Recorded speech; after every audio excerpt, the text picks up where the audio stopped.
Hello friends, नमस्कार। Ranker maker में आप लोगों का स्वागत है। और हम एनसीईआरटी को जो सॉल्व कर रहे थे, एनसीईआरटी क्लास 7, ठीक है। क्लास 7 की ये आपकी चैप्टर नंबर आपका 4 है।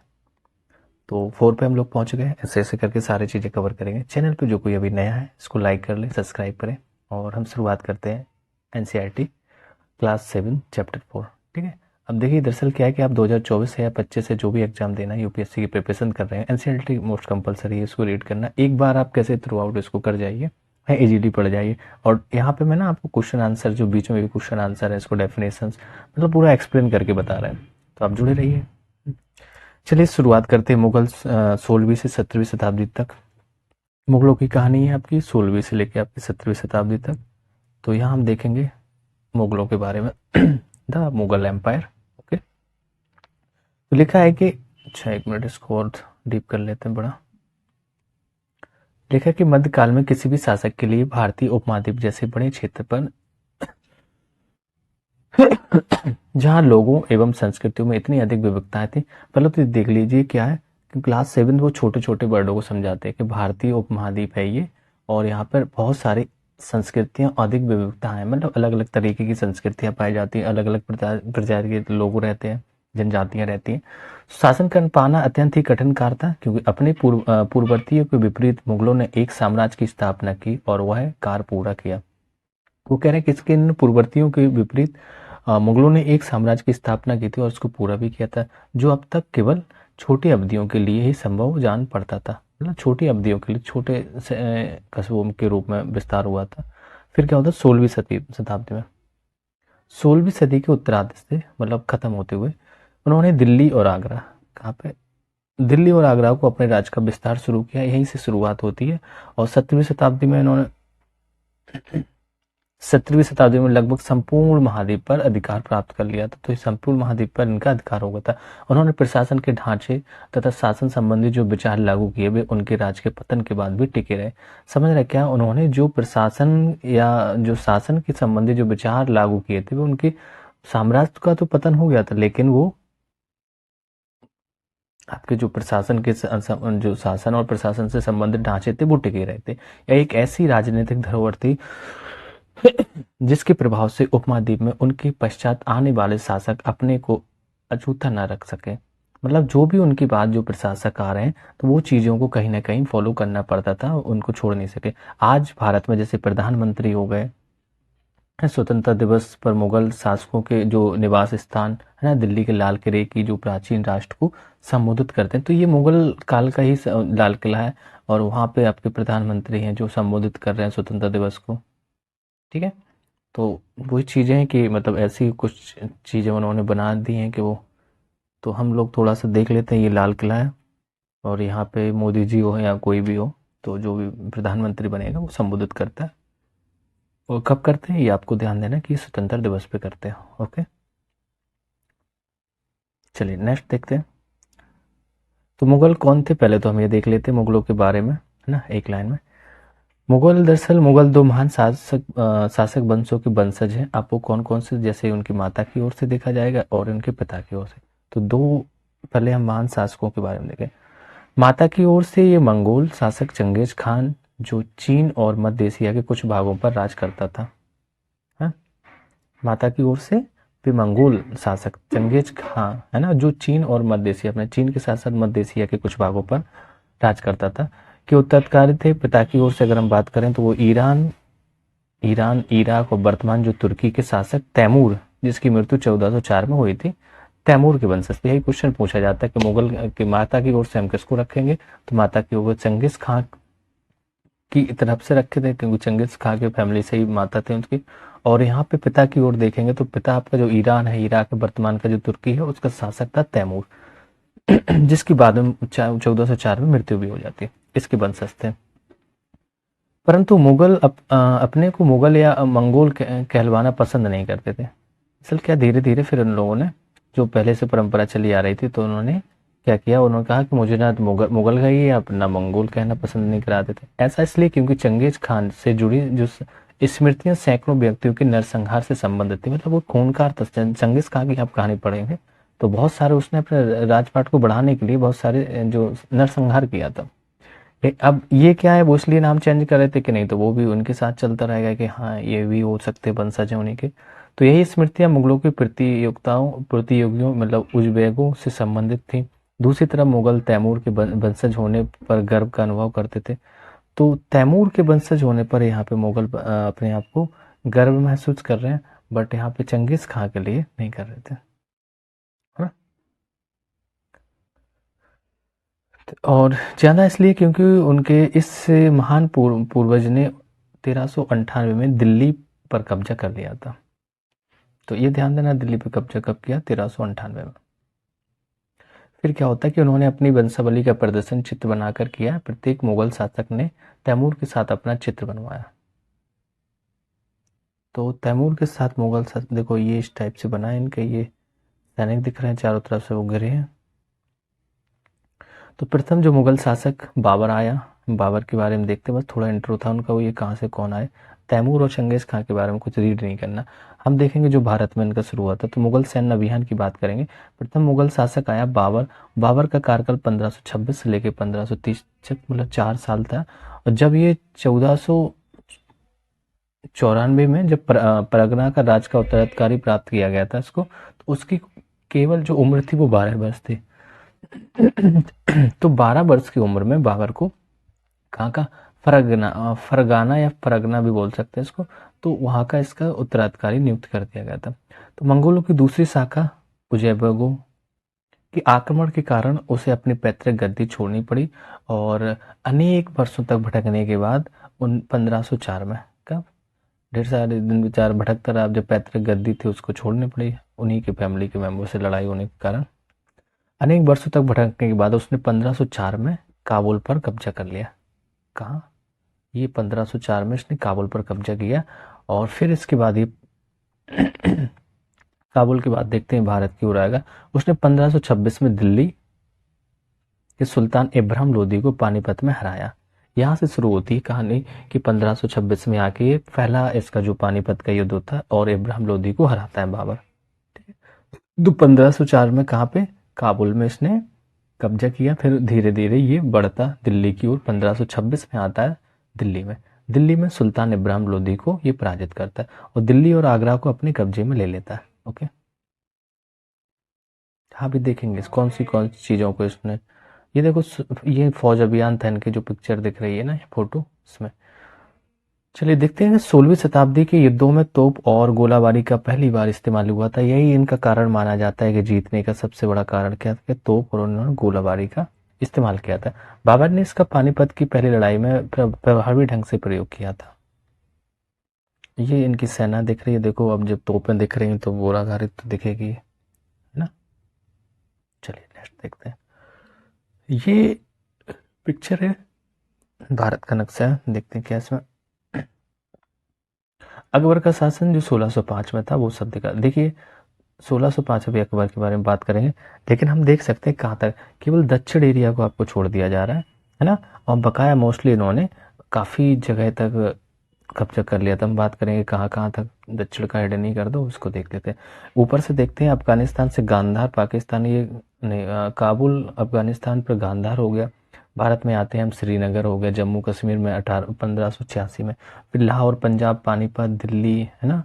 यहाँ पे गुजरात साइड जाएंगे, सिंध, अजमेर, चित्तौड़ 1568 में इसने कब्जा किया था। गुजरात में 1572 में, गुजरात विजय पे ही इन्होंने वो आपका फतेहपुर सीकरी निर्माण कराया था। तो ढेर सारी जगह हमेशा अंबर हो गया, मथुरा, आगरा, फतेहपुर सीकरी, रणथंबोर 1569 में, 1569 में। फिर मालवा पे इन्होंने विजय की 1561 में। बरार तक इनका लास्ट पार्ट बरार था यहाँ पे, हम बरार के नीचे कुछ नहीं है। इलाहाबाद भी आ गया था, है पटना 1574 में। फिर उड़ीसा का थोड़ा सा उत्कल पार्ट, बंगाल 1574 में। यहाँ तक इन लोगों ने कब्जा कर लिया था। ये अकबर का दिखाया गया आपको। उत्तराधिकार की मुगल जो परंपराएं थी उनको देखते हैं क्या थी। तो उत्तराधिकार की जो मुगल परंपराएं थी कि ज्येष्ठ अधिकार के मतलब ज्येष्ठ पुत्र को ही अधिकार दिया जाता। तो मुगल ज्येष्ठ अधिकार के नियम में विश्वास नहीं करते थे। मोस्टली क्या लोग जो ज्येष्ठ अधिकार भी देते थे, लेकिन मुगल कार कहते वो ऐसा नहीं मानते थे कि जो ये होगा उसको वो अपना उत्तराधिकार देंगे, ऐसा नहीं कि बड़े ही बेटे को दो, ऐसा कुछ नहीं था। तो वो इस पे विश्वास नहीं करते थे। जिसमें ज्येष्ठ पुत्र अपने पिता के राज का उत्तराधिकारी होता था, उसके विपरीत उत्तराधिकार में वे सहदायात की मुगल, है ना, सहदायात की मुगल तैमूर वंशों की प्रथा को अपनाते थे। तो जो तैमूर वंश की प्रथा थी वो थी, मतलब योग्य को मानेंगे, जिसमें उत्तराधिकारी का विभाजन समस्त पुत्रों में कर दिया जाता था। और आपके अनुसार उत्तराधिकार का कौन सा तरीका सही है, या ज्येष्ठाधिकार या सहदायत? यहाँ पे हम ये बोल सकते हैं, यहाँ पे सहदायत का मतलब ये बताया गया कि क्षेत्रों को बांट देना, है ना, कि ये क्षेत्र उनको दे दिया, ये बड़े बेटे को दे दिया, छोटे को दे दिया, फिर उनको उस टाइप से ये लोग डिस्ट्रीब्यूट कर रहे हैं अपने। देखेंगे ना अकबर का जो बांटता था अपने पुत्रों को। ठीक है, इसमें देखते हैं क्या लिखा है। बगल में लिखा है कि राजपूत के साथ मुगलों की शादियां, हाँ, क्या थी, जहाँ जहांगीर की माँ कछुआ की राजकुमारी थी। तो जो जहांगीर की माँ थी कछुआओं की राजकुमारी थी, वह अंबर वर्तमान में जो जयपुर है, जयपुर के राजपूत शासक की पुत्री थी। शाहजहां की माँ एक राठौड़ थी। तो मोस्टली ये क्या है, इनका जो बैकग्राउंड रहा, वो इनकी माएँ हैं वो एक हिंदू धर्म से दिख रही हैं, और जो राजपूत घराने की हैं, राठौर राजकुमारी थी। फिर वह मारवाड़ जोधपुर के राजपूत शासक की पुत्री थी। तो मुगलों के अन्य शासकों के संबंध कैसे थे वो देखते हैं। तो मुगलों ने उन शासकों के विरुद्ध लगातार अभियान किए जिन्होंने उनकी सत्ता को स्वीकार करने से इनकार कर दिया था। तो वो उन पे तो हमेशा अभियान चलाते रहे। जब मुगल शक्तिशाली हो गए तो अन्य कई शासकों ने स्वेच्छा से उनकी शक्ति स्वीकार भी कर ली थी। और राजपूत इसका एक अच्छा उदाहरण है, क्योंकि अनेकों ने मुगल घराने में अपनी पुत्रियों के विवाह करके उच्च पद प्राप्त किए, परंतु कईयों ने विरोध भी किया। तो आप देख रहे हैं राजकुमारियां ही थी यहाँ पे राजपूत वंश की, जो इन्होंने अपनी पुत्रियों की शादी की। तो मेवाड़ के आपके सिसोदिया राजपूत थे। मेवाड़ के सिसोदिया राजपूत लंबे समय तक मुगलों की सत्ता को स्वीकार करने से इनकार करते रहे, परंतु जब वे हारे तो मुगलों ने उनके साथ सम्मानीय व्यवहार किया था, है ना।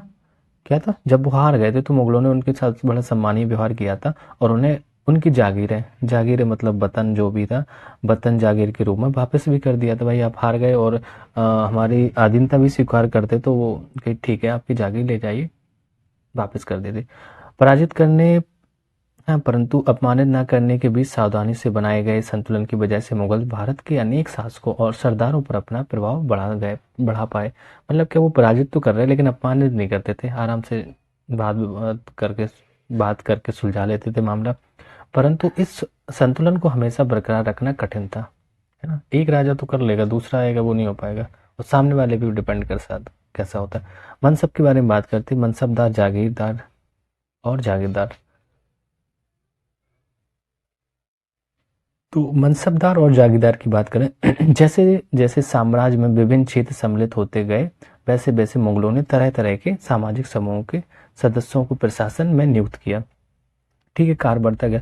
शुरू शुरू में ज्यादातर सरदार, है ना, या तुर्की तुर्की मतलब तुरानी जो थे, लेकिन अब उसे इस छोटे समूह के साथ साथ उन्होंने शासक वर्ग में ईरानियों को, किसको, ईरानियों, भारतीय मुसलमानों, अफगानों, राजपूतों, मराठों और अन्य समूहों को सम्मिलित किया। मुगलों की सेवा में आने वाले नौकरशाह मनसबदार कहलाए। तो जो नौकरशाह थे उन्हीं को मनसबदार कहलाया गया। बस सिंपल सा एक वर्ड मिल गया, और यही आंसर क्वेश्चन था हम लोगों के लिए इम्पोर्टेंट। क्या था, जो नौकरशाह थे उन्हीं को मनसबदार कहलाया गया। तो मनसबदार शब्द का जो प्रयोग की बात करें, ऐसे व्यक्तियों के लिए होता था जिन्हें हम कोई मनसब यानी कोई सरकारी हैसियत अथवा पद मिलता था, उन्हीं को हम मनसब कहते थे। यह सरकारी हैसियत हो या सरकारी पद हो, उन्हीं को मनसबदार कहें। यह मुगलों द्वारा चलाई गई एक श्रेणी थी, और जिसके जरिए एक पद या दो वेतन या तीन सैन्य उत्तरदायित्व निर्धारित किए गए थे। देखो, तीन चीजें श्रेणियां थी, इसमें पद था, वेतन और सैन्य उत्तरदायित्व का निर्धारित किए जाते थे। पद और वेतन का निर्धारण की बात करें तो जात की संख्या पर निर्भर था। या जात की संख्या जितनी अधिक होती थी दरबार में अभिजात की प्रतिष्ठा उतनी ही बढ़ जाती थी। तो समझ रहे हैं कि एक पद दे दिया गया, अब किस जात के लोग कितने हैं, मतलब बोलते हैं अपनी कैटेगरी के समुदाय का एक नेता था, और उसका वेतन भी उतना ही अधिक होता था। चलिए आगे देखते हैं। जो सैन्य उत्तरदायित्व मनसबदारों को सौंपे जाते थे उन्हीं के अनुसार उन्हें घुड़सवार रखने पड़ते थे। मतलब जो उन्हें मनसब तो सौंप दिया गया, तो आप उसके अकॉर्डिंग अपने घुड़सवार भी रख सकते हैं कि कितने का मनसब है, कितनी आपके पास सेना है। तो मनसबदार अपने सवारों को निरीक्षण के लिए लाते थे, वे अपने सैनिकों को घोड़ों को दगवाते थे। देखो यहाँ से दाग प्रथा थी कि घोड़ों को दाग लगवाते थे साइन मतलब मोहर। तो मनसबदार अपने सवारों को निरीक्षण के लिए लाते थे, जो सवार है घुड़सवार, और अपने सैनिकों के घोड़ों को दगवाते थे। वे सैनिकों का पंजीकरण करवाते थे, तो यहाँ सैनिक पंजीकरण भी शुरू था। इन कार्रवाइयों के बाद ही उन्हें सैनिकों को वेतन देने के लिए धन मिलता था। अब मिलेगा आपको सैनिकों को वेतन देने के लिए, कितना वेतन देना। तो मनसबदार अपना वेतन राजस्व से एकत्रित करने वाली भूमि के रूप में पाते थे। किसके रूप में? तो जो मनसबदार थे वो, ये लिखा है, वेतन राजस्व एकत्रित करने वाली भूमि के रूप में पाते थे, जिन्हें हम जागीर कहते थे। तो क्या था? वेतन राजस्व जो एकत्रित करने वाली भूमि के रूप में पाते थे, जिन्हें हम जागीर कहते थे। और मतलब जमीन मिलती थी, उसी से आप कर वसूली राजस्व एकत्रित करी, उसी को जागीर कहते थे। और जो तकरीबन इक्ताओं के नाम के समान थी, परंतु मनसबदार मुक्तियों से भिन्न अपने जागीरों पर नहीं रहते थे और न ही उन पर, फिर से आप एक बार स्पीड से देखेंगे, मनसबदार अपना वेतन राजस्व एकत्रित करने वाली भूमि के रूप में पाते थे, जिन्हें जागीर कहते थे, और जो तकरीबन इक्ताओं के समान थी, परंतु मनसबदार मुक्तियों से भिन्न अपने जागीरों पर नहीं रहते थे और न ही उन्हें उस पर प्रशासन करने थे। तो उनके पास अपने जागीरों से केवल राजस्व एकत्रित करने का अधिकार था उनको, और यही राजस्व उनके नौकर उनके लिए एकत्रित करते थे, जबकि वे स्वयं देश के किसी अन्य भाग में सेवारत रहते थे। तो अकबर के शासनकाल में इन जागीरों का सावधानी पूर्वक आकलन किया जाता था, ताकि इनका राजस्व मनसबदारों के वेतन के तकरीबन बराबर रहे। ठीक है, ध्यान देना क्या क्या लिखा है। लिखा है कि इनका राजस्व मनसबदार के वेतन के तकरीबन बराबर रहे, क्योंकि जो इनको बड़े आराम से सावधानीपूर्वक अकबर के शासनकाल में जागीरों का सावधानीपूर्ण आकलन किया जाता था। फिर औरंगजेब के बारे में बात करते हैं। औरंगजेब के शासनकाल तक पहुंचते पहुंचते स्थिति बदल गई। अब प्राप्त राजस्व का मनसबदार के वेतन से बहुत कम था, और मनसबदारों की संख्या में भी अत्यधिक वृद्धि हुई, जिसके कारण उन्हें जागीर मिलने से पहले एक लंबा इंतजार करना पड़ता था। भाई संख्या बढ़ती जा रही तो सबका नंबर से देंगे। इन सभी कारणों से जहांगीरों की संख्या में कमी हो गई। किसकी? जागीरों की संख्या में कमी हो गई। फलस्वरूप कई जागीरदार हम जागीर रहने पर यह कोशिश करते थे कि वे जितना राजस्व वसूल कर सके वो कर लें, है ना। क्योंकि एक टाइप से धर्म वो हो गई कि हमारे पास पावर है, वसूल लो जितना, तो अधिक से अधिक कर भी इसी टाइप से बढ़ जाएंगे। भाई छूट दे दी, आप इसी से बच ले। तो इस कारण किसानों को अत्यधिक मुसीबतों का सामना भी करना पड़ता था। साइड से कुछ देख लेते हैं पहले क्या था। एक पिक्चर थी, एक इसमें लिखा अपने सवारों के साथ एक मनसबदार अभियान पर। तो ये मनसबदार है बीच में दिख रहा है, और ये अभियान करने जा रहा है ना। तो अब इन्हीं को जो सेना को खर्च देना है, वेतन देना है, तो क्या करते थे, राजा इनको एक जागीर देती थी, तो उसी से ये राजस्व वसूल से देते, उसी से अपना खर्च करते थे। ठीक है, ये था। चलिए आगे देखते हैं। जब्त और जमींदार को क्या है, इसको देखते हैं। तो मुगलों की आमदनी जो प्रमुख साधन किसानों की उपज से मिलने वाला राजस्व था। तो अधिकतर स्थानों पर किसान ग्रामीण कुलीनों, कैसे थे किसान? ग्रामीण कुलीनों यानी कि मुखिया या स्थानीय सरदारों के माध्यम से राजस्व देते थे। किसके? तो ग्रामीण कुलीनों हैं या यहाँ के मुखिया के या स्थानीय सरदारों के माध्यम से राजस्व देते थे। समस्त मध्यस्थों के लिए, चाहे वे स्थानीय ग्राम के मुखिया हो या फिर शक्तिशाली सरदार हो। ध्यान देना किसके? अगर स्थानीय आपका ग्राम मुखिया हो या फिर शक्तिशाली सरदार हो, मुगल एक ही सप्ताह की जागीर जमींदार का प्रयोग करते थे। समझ रहे? स्थानीय ग्राम के मुखिया या शक्तिशाली सरदार, तो मुगल एक ही शब्द इनके लिए जमींदार का ही प्रयोग करते थे। अलग अलग किसी को नाम से संबोधित नहीं किया जाता था। छोटे छोटे पॉइंट, एनसीईआरटी यही बारीकी से यही शब्दों को ध्यान दिया रहता, क्योंकि यूपीएससी यही पूछता है छोटे छोटे ये शब्द किसके लिए यूज होते थे।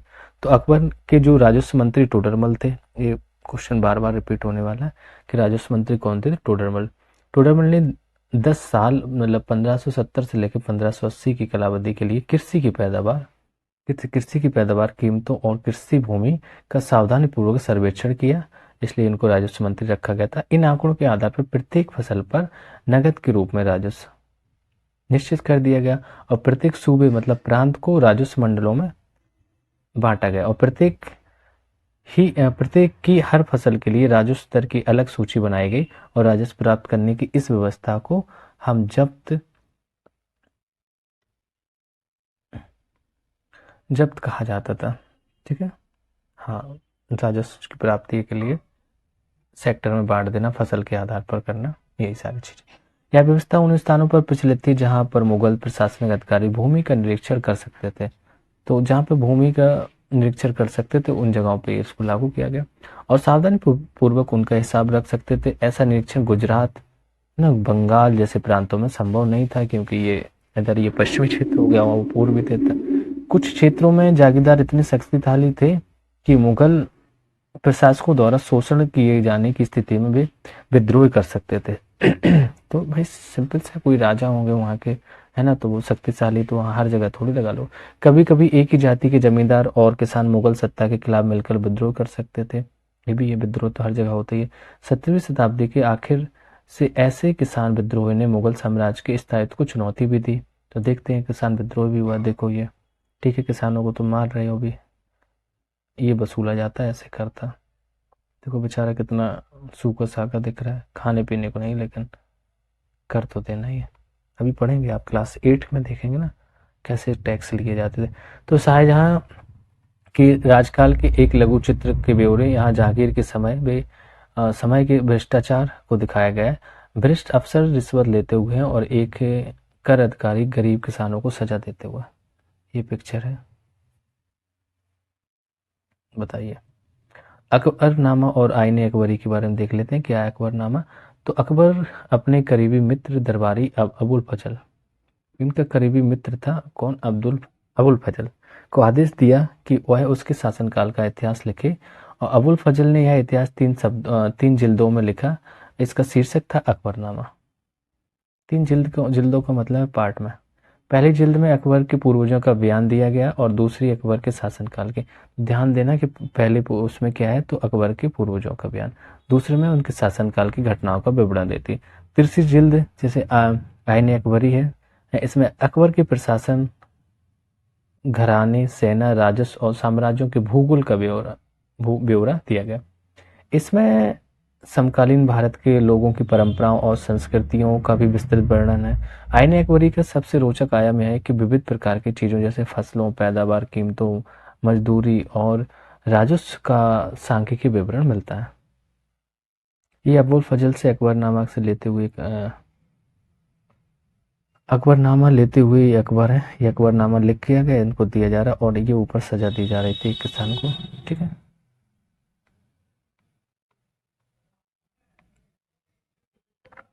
देखते हैं जहांगीर के दरबार में दरबार पर नूरजहां का प्रभाव क्या पड़ा था। तो नूरजहां मतलब मेहरुनिसा, क्या नाम था भैया इनका, मेहरुनिसा ने 1611 में जहांगीर से विवाह किया, तो इन्हीं का नाम मेहरुनिसा था और उसे नूरजहां का खिताब मिला। तो ठीक है, पहले इनका नाम नूरजहां नहीं था, बाद में रखा गया। नूरजहां हमेशा जहांगीर के प्रति अत्यधिक वफादार रही और उसको समय समय पर हम सहयोग देती रही है। नूरजहां के सम्मान में जहांगीर ने चांदी के सिक्के, तो इन्हीं के सम्मान में चांदी के सिक्के जारी किए, जिसमें एक और स्वयं की किताब उत्कीर्ण थे, किताब नहीं, खिताब है ना, जो भी थी, और दूसरी ओर यह बाग रानी बेगम नूरजहां के नाम से गढ़ा हुआ था।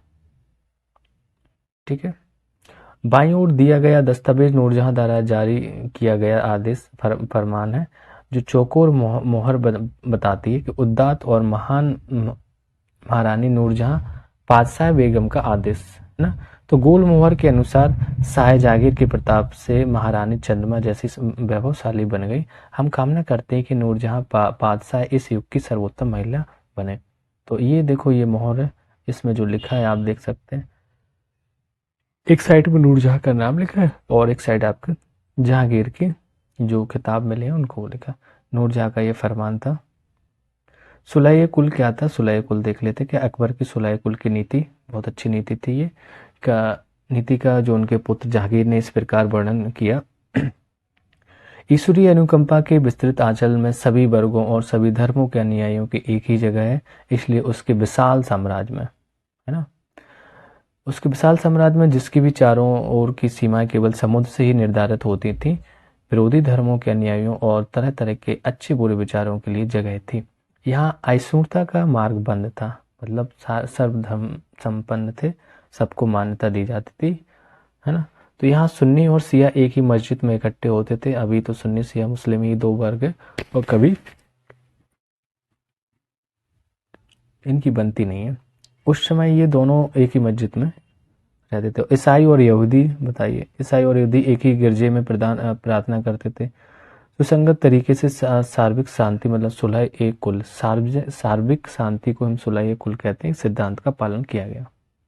अच्छी नीति थी ये। कुछ ही साइड से नहीं है, चलिए आगे देखते हैं। तो 17वीं शताब्दी और उसके पश्चात मुगल साम्राज्य, तो हम ये देखते हैं 17वीं शताब्दी में क्या होता है, उसके पश्चात मुगल साम्राज्य की क्या स्थिति। तो मुगल साम्राज्य की प्रशासनिक और सैनिक कुशलता के फलस्वरूप आर्थिक और वाणिज्यिक, कैसे, आर्थिक और वाणिज्यिक समृद्धि वृद्धि हुई।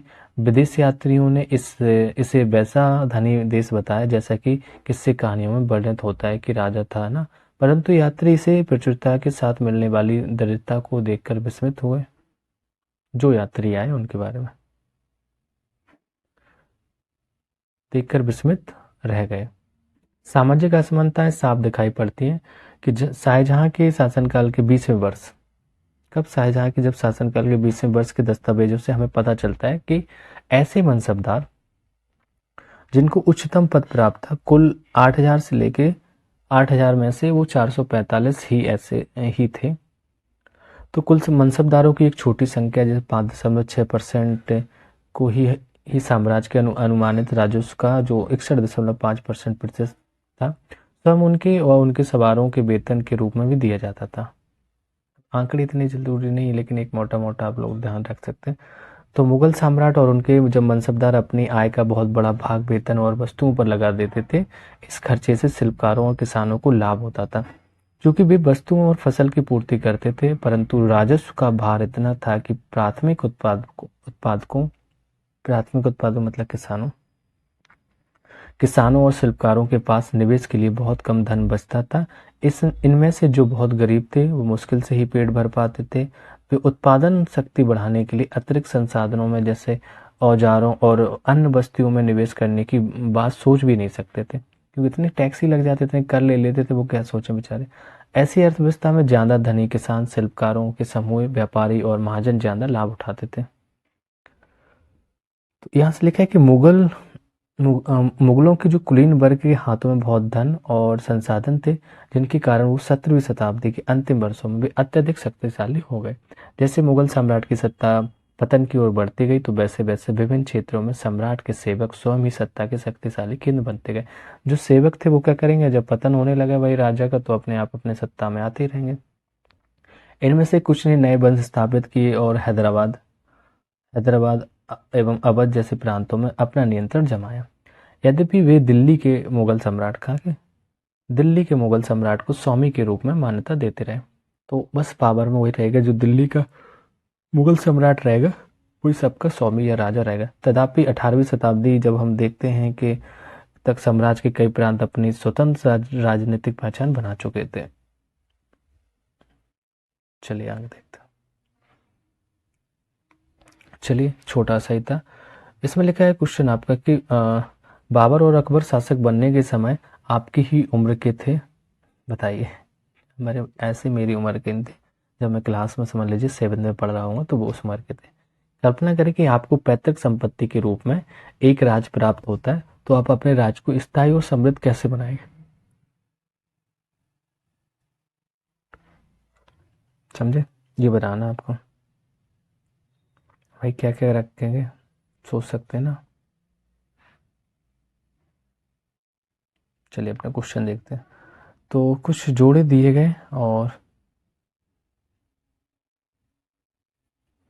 जैसे लिखा है कि आपका मनसब तो जो मनसब था क्या था, ये एक जो पद था ना, मनसब लिखें और मनसब तो एक पद ही था, तो इसको मैच कर देते हैं पद से। मनसब कहाँ गया? ओके। मंगोल की बात करें तो भाई मंगोल क्या थी? उज्बेक थे, उज्बेक। सिसोदिया राजपूत की बात करते हैं तो मेवाड़ के थे, ये कहाँ के थे? और राठौर राजपूत कहाँ थे? आपके मारवाड़ के थे। इसके बाद नूरजहाँ की बात करेंगे तो नूरजहाँ आपको पता ही है, जहांगीर से रिलेट हो जाएंगे।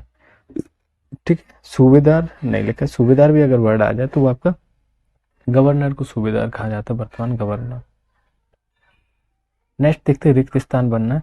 दक्कन की पांचों सल्तनत बरार, खानदेश, अहमदनगर और कौन क्वेश्चन थे वो उनको मैच करके आपको बताना है, क्योंकि हम लोगों ने देखा था, है ना, नीचे दिया गया था।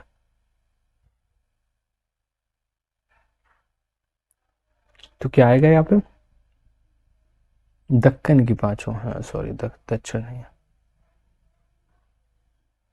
तो बीजापुर और गोलकुंडा और आ जाएगा। दक्कन की देखो पांच थे, उसमें से आपको दिया गया है खानदेश दिया गया, अहमदनगर नहीं, सल्तनत बरार दे दिया गया, खानदेश दिया गया, अहमदाबाद, अहमदनगर। तो दो और थे, बीजापुर और गोलकुंडा हो जाएगा। हाँ, बिल्कुल सही है। यदि आ जात एक मनसबदार के पद और वेतन का घोतक था, तो सवार उसके स्पेस को दिखाता है। सवार किसको दिखाता है? तो सवार उसके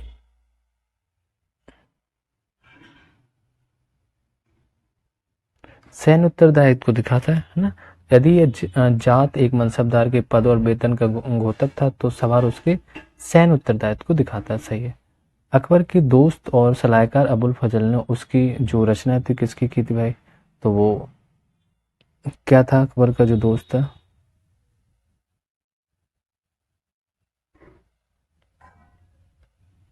सुलह कुल भी था ना। अकबर के दोस्त और सलाहकार अबुल फजल ने उसके सुलह कल के विचारों को गढ़ने में मदद की थी, जिसके द्वारा वह विभिन्न धर्मों और संस्कृतियों और जातियों से बने समाज पर राज कर सका। ठीक है, ओके। मुगल राज के अधीन आने वाले केंद्रीय प्रांत कौन थे? तो मुगल राज के जो अधीन आने वाले केंद्रीय प्रांत थे आपके, जैसे दिल्ली हो गया था ना, आगरा हो गया था। ये हो गया ना, हाँ। ठीक ठीक।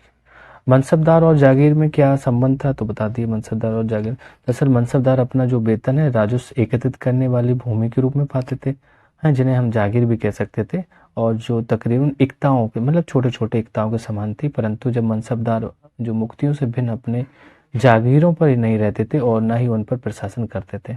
यहाँ ऐसा नहीं था, केवल उनसे वो राजस्व वसूलते थे, और जो उनके पास अपनी जो जागीरों से केवल वो राजस्व एकत्रित करने का अधिकार था, और यह राजस्व उनके नौकर या उनके जो एकत्रित करते थे ना, जबकि वे स्वयं देश के किसी अन्य भाग में सेवारत रहते थे। मुगल प्रशासन में आपको बताना है कि मुगल प्रशासन में जमींदार की क्या भूमिका थी। तो भाई मुगल प्रशासन में जो मुगलों की आमदनी का प्रमुख साधन वैसे किसानों की उपज से जो राजस्व मिलता था वही था, है। तो अधिकतर स्थानों पर किसान ग्रामीण कुलीनों यानी कि जमींदारों को अपना राजस्व देते थे। एकत्रित किए गए राजस्व को जमींदार सरकारी खजाने में भी जमा करते थे। नेक्स्ट है क्वेश्चन नंबर 6 में लिखा है कि इसी वजह से थोड़ा डिस्टर्ब कर रहा है। 6 में लिखा है शासन प्रशासन संबंधी अकबर के विचारों के निर्माण में धार्मिक विद्वानों से होने वाली चर्चाएं कितनी महत्वपूर्ण थी?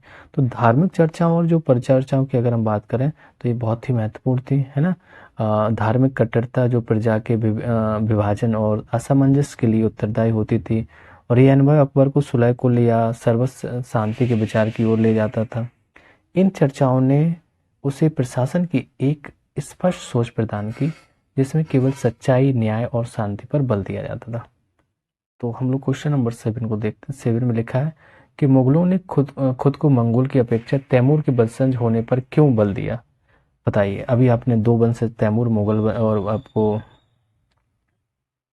मंगोल और तैमूर का वंशज देखा था, तो इन्हीं को हमें देखना है कि इन्होंने मुगलों ने खुद को मंगोल की अपेक्षा तैमूर वंशज होने पर क्यों बल दिया। दरअसल क्या है कि मुगल दो महान शासक वंशों के वंश थे, माता की ओर से जैसे आपके मंगोल थे। तो मंगोल दरअसल मंगोल शासक मतलब वो चंगेज खां, वो चीन और मध्य एशिया में विस्तार किया था, भूल गया क्या?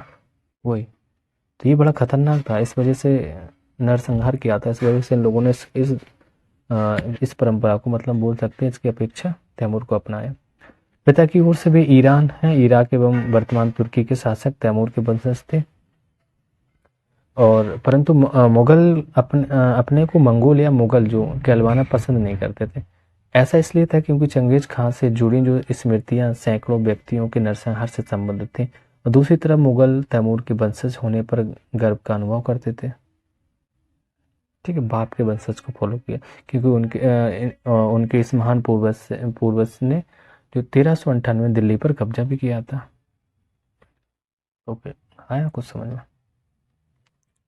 तो आइए विचार करें कि भू राजस्व से प्राप्त होने वाली आय मुगल साम्राज्य के स्थायित्व के लिए कहाँ तक जरूरी थी।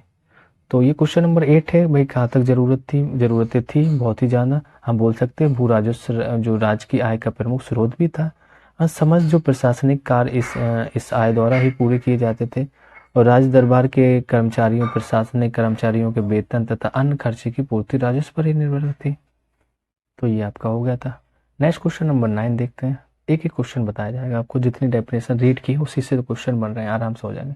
मुगलों के लिए केवल तुरानी ईरानी, कौन कौन से तुरानी ईरानी ही नहीं बल्कि विभिन्न पृष्ठभूमि के मनसबदारों की नियुक्ति क्यों महत्वपूर्ण थी। तो इसलिए महत्वपूर्ण थी, हम बोल सकते हैं कि जैसे मतलब बोलते हैं बहुत सारी चीज़ इसमें, जैसे विभिन्न क्षेत्र भी सम्मिलित हो गए थे। तो जैसे जैसे यहाँ पे विभिन्न क्षेत्र सम्मिलित हुए तो मुगलों ने तरह तरह के सामाजिक समूह के सदस्यों को प्रशासन में नियुक्त करना शुरू कर दिया था। और प्रारंभ से ही उन्होंने क्या किया, ज़्यादातर जो सरदार तुर्की या तुरानी थे, लेकिन अब इस छोटे समूह के साथ साथ उन्होंने जो शासक वर्ग में ईरानियों, भारतीय मुसलमान, अफगानों, राजपूतों, मराठों, अन्य समूहों को सम्मिलित किया था। तो एक अच्छी नीति थी ना। इससे मुगलों को भारत में अपने शासन का विस्तार करने में और उसे स्थापित करने में सहायता मिली। सहायता इसलिए मिली कि अब भारतीय मुसलमान है, अफगान है, राजपूत, मराठा, ये सब विद्रोह नहीं करेंगे। क्वेश्चन नंबर 10 है, मुगल साम्राज्य के समाज की तरह वर्तमान भारत आज भी अनेक सामाजिक और सांस्कृतिक इकाइयों से बना हुआ, क्या यह राष्ट्रीय एकीकरण के लिए एक चुनौती है। बहुत बढ़िया क्वेश्चन है, क्योंकि मुगल साम्राज्य के समय की अगर हम बात करें, वहाँ कई धर्म जाति के लोग थे ना। तो यही स्थिति वर्तमान में भी बनी है। देखते हैं अभी आपके सीए जो लागू हुआ है यही पे।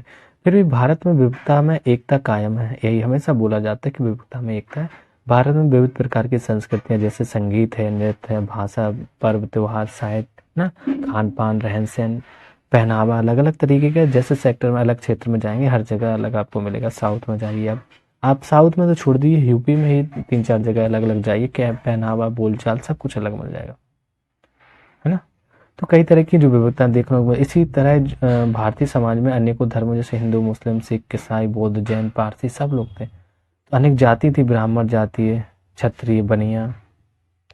तो इससे भारत की जो सामाजिक और राष्ट्रीय जो एकता में किसी तरह की चुनौती नहीं थी। क्वेश्चन नंबर 11 लिखा है, मुगल साम्राज्य की अर्थव्यवस्था के लिए कृषक अनिवार्य थे। क्या आप सोचते हैं कि वे आज भी इतने महत्वपूर्ण हैं? क्या आज भारत में अमीर और गरीब के बीच आय का फासला मुगलों के काल की अपेक्षा कहीं अधिक बढ़ गया? हाँ, ये तो बात बढ़ गया, क्योंकि नहीं पहले भी बढ़ा था। अगर देख लेते हैं, मुगल साम्राज्य की जो अर्थव्यवस्था कृषि पर आधारित तो थी, लेकिन वर्तमान अर्थव्यवस्था के भी कृषि पर आधारित। अभी भी 50% लोग आपके क्या करते हैं, लगभग 51% लोग कृषि पे आधारित है इतने बड़े भारत में। लेकिन राष्ट्रीय आय में कृषि का योगदान धीरे धीरे घटता जा रहा था, और दूसरे क्षेत्र जैसे उद्योग, संचार, सूचना प्रौद्योगिकी, यातायात, व्यापार, वर्तमान अन्य सेवा क्षेत्र का योगदान बढ़ता जा रहा था। तो अभी भी बढ़ रहा है ना। तो वर्तमान में अमीर और गरीब के बीच का अंतर मुगल साम्राज्य की तुलना में अधिक बड़ा है। हाँ, बिल्कुल सही कह दिया, देखो क्लियरिटी। मुगल काल में 5.6% व्यक्ति जो लगभग संसाधनों के मात्र है ना 61.6% जो उपभोग करते थे, जबकि लगभग 5% व्यक्ति देश के लगभग 90% संसाधनों का उपयोग कर सकते थे। अभी भी जैसे देखा जाता है कि केवल हम बोलेंगे 2% लोग हैं, पूरा लगभग भारत के 19% की जो संपत्ति जिनके पास होगी उसके बराबर हो। 2 नहीं 5 मान सकते हैं, कुछ बड़ी बात नहीं, 10 भी मान लीजिए आप। तो ये बढ़ रहा है। एक क्वेश्चन और है, 12 लिखा है कि मुगल साम्राज्य का उपमहाद्वीप में के विभिन्न क्षेत्रों पर अनेक तरह से प्रभाव पड़ा। तो पता लगाइए कि जिस नगर, गांव अथवा क्षेत्र में आप रहते हैं उस पर कोई प्रभाव पड़ा था। तो ये आपको खुद करना है कि पूछिएगा अपने दादाजी से, बूढ़े बुजुर्गों से कि हमारे आसपास है मुगल साम्राज्य का क्या प्रभाव था, कोई आसपास किला है, कैसे कौन से टैक्स लगते थे, हाँ, तो आप बता सकते हैं। ओके, ये चैप्टर नंबर हमारा एनसीईआरटी का क्लास 7 का था, मुगल साम्राज्य से रिलेटेड। ठीक है, तो अब चैप्टर नंबर 4 था। नेक्स्ट चैप्टर नंबर 5 में हम लोग मिलेंगे, तो चैनल को लाइक कर लें, सब्सक्राइब करें। जो भी आपके मित्र हैं, यार हैं, घर में कोई यूपीएससी 2025-26 कोई भी अटेम्प्ट करना है प्रिपरेशन कर, तो एनसीईआरटी देखो मोस्ट कंपलसरी आप बुक हो गई आपके पास, आप उससे भी रीड कर सकते हैं। बट मैं आपको यहाँ पे विद क्वेश्चन आंसर और थोड़ा सा एक्सप्लेन करके चीज़ों को चल रहा हूँ, तो आप हमसे वीडियो देख सकते हैं। एक चैप्टर एक क्लास में रहता है। मिलते हैं नेक्स्ट क्लास में। Thank you for